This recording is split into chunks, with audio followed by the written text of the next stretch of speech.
So no, the cold throw was amazing. Like, you smell it, you know what kind of scent you're getting and everything. But the hot throw, y'all, we need to have a conversation.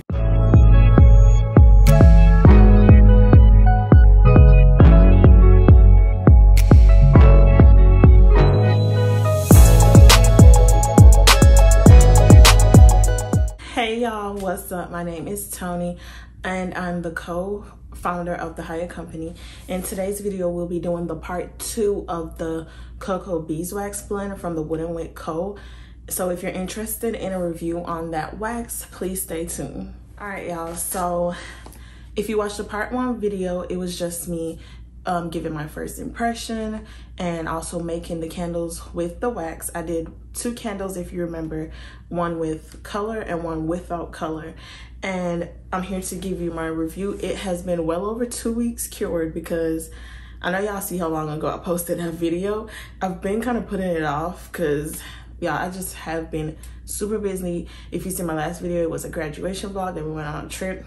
It's a whole lot, but I'm not gonna ramble, so we'll get straight into the video. I have my iPad here to go over the specs. So how I'm gonna do this is I'm gonna list what it says it does, or like the perks or whatever about the wax, and I'll tell you my opinion on what they say about the wax. So we already went over some details in the first video, but we'll just go over them one by one in this video. So first, fragrance load is 9 to 10%, but can safely handle up to 12%. So when I made the candles, I made the mistake of only using 8% because that's what I use on my regular candles. But just put a pin in that and we'll come back to how much fragrance oil I used. Also, it says that the wax has exceptional adhesion and provides an excellent fragrance throw, both warm and cold.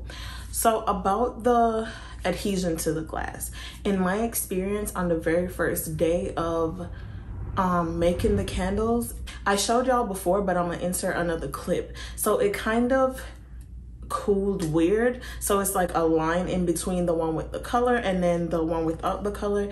Again, it's coming off of the glass, and that has been literally from since day 1. So I haven't had the experience with the excellent adhesion to the glass.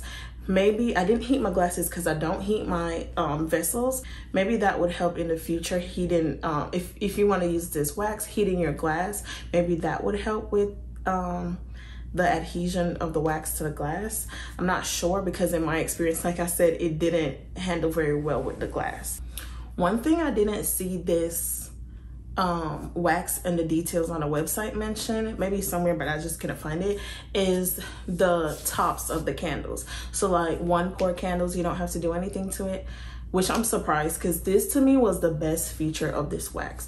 So if y'all ever seen like the most popular candles, Bath and Body Works candles, and you see they usually have no sinkholes, everything is like perfect, like their formula is down packed.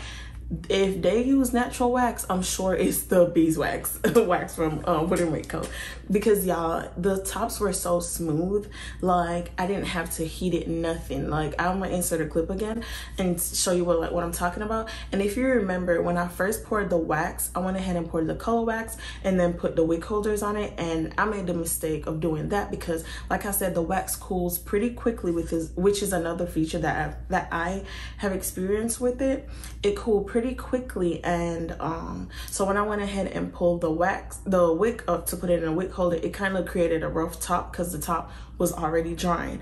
And I said I was gonna go ahead and like put a heat gun to it or a blow dryer, but I never did because when I went back, it's like the wax is fighting so hard to make a smooth top. It kind of already smoothed itself out, and because it wasn't for sale or anything, I didn't go ahead and put a blow dryer to it, but I was very impressed of how smooth the tops were. Like it was beautiful. And also it says it has excellent cold throw and excellent hot throw. So now remember I use 8% fragrance oil. So now the cold throw was amazing. Like you smell it, you know what kind of scent you're getting and everything. But the hot throw, y'all, we need to have a conversation.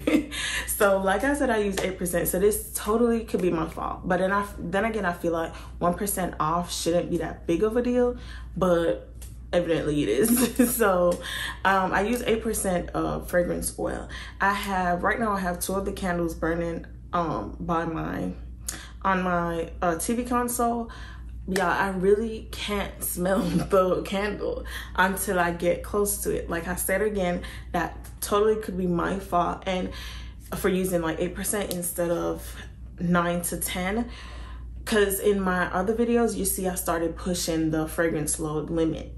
So basically what I have to say about that is, if it takes the full fragrance load to have your candles smell good, then this may not be a wax that you would like. Well, it wouldn't be a wax that I would gravitate towards, simply because I'll be using a lot of fragrance oil in one candle. You know, so like I said, I'm accustomed to using 8%. So I'm not using too little, I'm not using too much fragrance oil.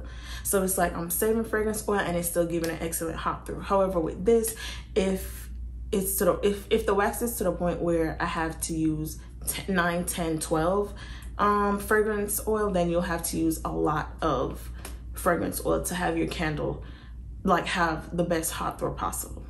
Another thing I wanted to mention was the only difference in the candles, the 2 candles, was the color. So same jar, same wick, same wax, everything, same fragrance oil, the same scent. And so when I lit the candles, I lit them at the same time. However, the one with the color is burning slower than the one without the color. So I'm not sure the science behind that, but I just thought I'll mention that. So if you want to use color in your candles, maybe you have a longer burn time. I'm not sure, like I said, what's the science behind it or why that's happening, but I just thought I'd throw that in there as well. This wax is also all natural, gluten-free, cruelty-free, vegan, carcinogen-free, toxin-free, mutagen-free, and phthalate. Y'all can never say that word, free. So if you are into all natural candles, so in this candle, it's mixed with beeswax, coconut, soy, and palm waxes. So I'm not sure if it's paraffin wax in here, but like I said, the tops are smooth. You kind of get best of both worlds with like soy, like natural candles, but it having less cons than like 100% soy wax would have. So yeah, I would say this wax is perfect for people who use opaque jars, because like I said, the wax cool very quickly, so the sides don't look that appealing, like it coming up off of the glass. But if you have an opaque jar, it'll look beautiful because you can't see it lifting up off the sides, and the top is smooth, y'all. Like I said, smooth. So overall, my overall review about this wax is, it's a nice luxury wax, but just note that you will be spending more money with in terms of the fragrance oil. It already costs a lot to purchase the wax. Like 5 pounds is about $38 rounded up, and then it comes in a 45 pound. It doesn't tell me the price right now because it's sold out like a lot of their other waxes. But yeah, y'all, I just wanted to give y'all my final review on the wax. If you use this wax, please comment down below your experience with this wax. Like if you sell this wax or you make your own candles with this wax, let me know about your hot throw, your glass adhesion. Let me know your experience with the wax. Also, just to say again, this series is to help people during their wax hunting journey while looking for waxes for their business, or even waxes, a certain type of wax they'll want to use to make their own candles. So I just wanted to go ahead and give y'all my final review, my final thoughts about the candle. So I would say it's a good wax if you want to go ahead and do a luxury brand. However, you would have to use more fragrance oil than most candles or for most waxes. Again, this is just my personal experience, so everyone's experience might not be the same as mine. If this video was helpful, y'all, please let me know down in the comments if y'all like these videos. Also, when I finish the other 2 waxes that I review, when I finish the part 2 of them, I will have a giveaway at the end of this series. So if you're interested in that, please stay tuned, y'all. Don't forget to watch the rest of our videos on this channel. Thank y'all so much for subscribing. Right now we're at 136. I'm so grateful for everyone who subscribes, who comments, who likes the videos. I really like interacting with y'all in the comments, as I always say. Other than that, y'all, I'll see y'all in the next video. Bye.